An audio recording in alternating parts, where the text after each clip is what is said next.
Hello everyone, welcome back to our channel.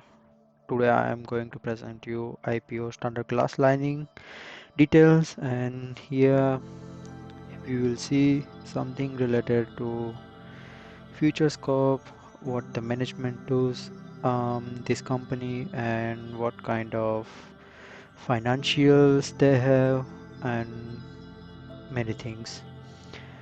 So पहले हम लोग देखते हैं कंपनी के बेसिक इंफॉर्मेशन के बारे में। तो कंपनी क्या क्या प्रोडक्शन करती है, कौन सा इक्विपमेंट बनाती है और सब कुछ। तो इनका मेन काम है types of glass line equipments. उसका मतलब है reactor, agitators and storage tanks, column, pumps, dryer and filters, वो सब में भी ग्लास लाइनिंग करते हैं। Pharmaceutical work and chemical composition, so they can work related to that. 8 manufacturing facilities Telangana में लोकेटेड है, और उनका मैन्युफैक्चरिंग फैसिलिटीज़ के अलावा सेल्स ऑफिस जो दूसरे अलग अलग स्टेट्स में फैली हुई है। आईपीओ डिटेल्स के बारे में देखते हैं तो इनका एड्रेस मैंने यहाँ पर मेंशन किया है, अगर किसी को कांटेक्ट करना है तो ये बेटर रहेगा। और आईपीओ डेट है 6 जनवरी 2025 टू 8 जनवरी 2025 एंड लिस्टिंग डेट है 13 जनवरी। और इनका फेस वैल्यू है 10 रुपीज़ पर शेयर। प्राइस बैंड है 133 इज मिनिमम एंड 140 पर शेयर मैक्सिमम। लॉट साइज है 107, सो अप्रोक्सीमेटली वैल्यूएशन पर लॉट होता है 15,000 के आसपास।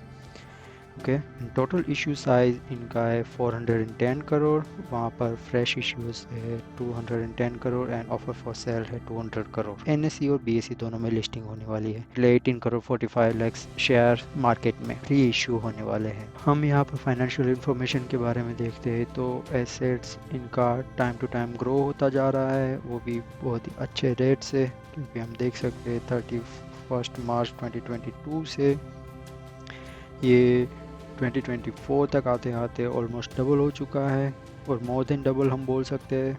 और जैसे कि इनका रेवेन्यू देखने जाए तो वो भी बढ़िया ग्रो कर रहा है। 2022 से 241 करोड़ से लेके 549 करोड़ उन्होंने ग्रो किया है सिर्फ 2 साल में, मोर देन 300 करोड़। सिर्फ 6 मंथ में उन्होंने 312 करोड़ का प्रॉफिट दिखाया है। तो इससे हम प्रेडिक्ट कर सकते हैं कि 6 मंथ्स है वो भी अगर ऐसे ही रहा तो 300 करोड़ का प्रॉफिट देख सकते हैं, जहाँ पर हम ओवरऑल प्रॉफिट देखने जाए तो लास्ट ईयर से ज़्यादा हो रहा है, कि एक अच्छा साइन है। प्रॉफिट आफ्टर टैक्स और नेट वर्थ भी बढ़िया ग्रो कर रहा है। रिजर्व्स एंड सरप्लस उनके पास बहुत अच्छे है। टोटल बोरोइंग्स के हम देखने जाए तो 69 करोड़ से बढ़कर 129 करोड़ तक हो गया है। करंटली 173 करोड़ से ज़्यादा है, क्योंकि एक अच्छा साइन नहीं है, पर ये कंपनी के पास रिजर्व्स एंड सरप्लस ही इतने हैं कि वो एक ही बार में उनका टोटल बोरोइंग्स पे कर सकते हैं। मैंने यहाँ पर इंडिविजुअली मेंशन किया है। Year on year growth rate last 2 year का मेंशन हुआ है, पर 2022 का यहाँ पर हम देख नहीं सकते, क्योंकि इन्होंने पता नहीं कुछ मेंशन नहीं किया है। और आरओसी भी इनका अच्छा है, एवरेज 25% का हो रहा है in every single year. Return on equity भी अच्छा दिख रहा है। आरओसी जो 42% था 23 में 43.43% था, वो कम होकर 25.49% फिजिकल 2024 में हुआ है, और 6 मंथ पीरियड में 8.06%। हम यहाँ पर ऐसा प्रेडिक्ट कर सकते हैं कि इनका आरओसी मोर देन 20%, क्योंकि इन्होंने लास्ट 6 मंथ में काफ़ी अच्छा ग्रोथ दिखाया है, और नेक्स्ट 6 मंथ में भी काफ़ी बेटर परफॉर्म कर सकता है। रिटर्न ऑन इक्विटी आरओई वो भी टाइम के साथ कम हुआ है, पर शायद इनकी प्रोबेबिलिटी ज़्यादा है कि ये कुछ अच्छा ग्रो कर सकता है इन फ्यूचर, क्योंकि फार्मास्यूटिकल इक्विपमेंट्स की ज़्यादा डिमांड है मार्केट में अभी। और लास्ट 1 to 3 ईयर्स के अगर चार्ट देखें हम सभी फार्मास्यूटिकल कंपनीज़ के, तो उतना अच्छा परफॉर्म नहीं किया है, पर एवरेज से बेटर परफॉर्म किया है। फ्यूचर में इनका ग्रो अच्छा होगा। नेट डेब्ट टू इक्विटी थोड़ा ज़्यादा है कंपेयर टू, पर टाइम टू टाइम इन्होंने कम किया है, जो कि एक अच्छी साइन है। Here I have mentioned tentative schedule and lot size.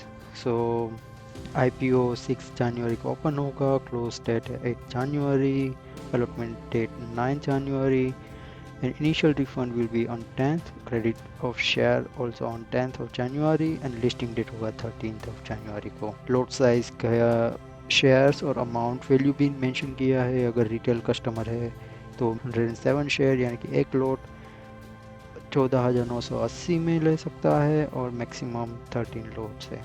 और अगर स्मॉल एच है तो मिनिमम 14 एंड मैक्सिमम 66, और बिग एच को मोर देन 66। यहाँ पर अगर हम बात करने जाएँ इनके मैनेजमेंट की, संबा शिवा राव गोल्लापुड़ी इनके नॉन एग्जीक्यूटिव चेयरमैन और इंडिपेंडेंट डायरेक्टर है। पर यहाँ पर मैं देख सकता हूँ इनका जो भी मैनेजमेंट ग्रुप है वहाँ पर मुझे इतना अच्छा दिख नहीं रहा है, क्योंकि ये सभी लोग एक ही कंपनी से ग्रो किए हुए हैं और एक ही कंपनी में काम कर रहे हैं। यहाँ पर इतना एक्सपीरियंस मैनेजमेंट में नहीं देख सकता कि वो डिफरेंट एमएनसीज में काम कर रहे हो।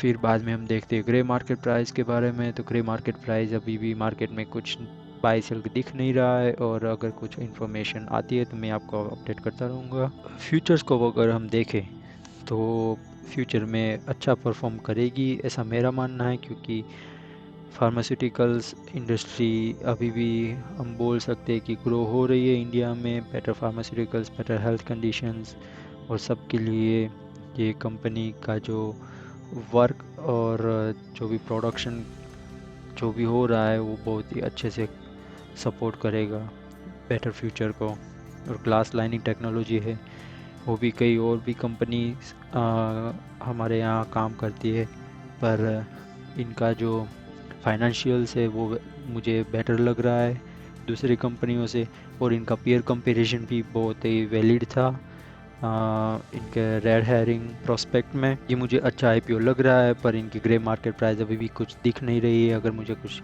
अपडेट मिलेगा तो मैं आपको मेंशन करूँगा। अगर इस वीडियो से आपको कुछ इन्फॉर्मेशन मिल रही है, please like and subscribe and share this video with your friends so they can also gain some knowledge about IPO and how it works in the real market scenarios. Okay, thank you very much. Have a nice day. Bye bye.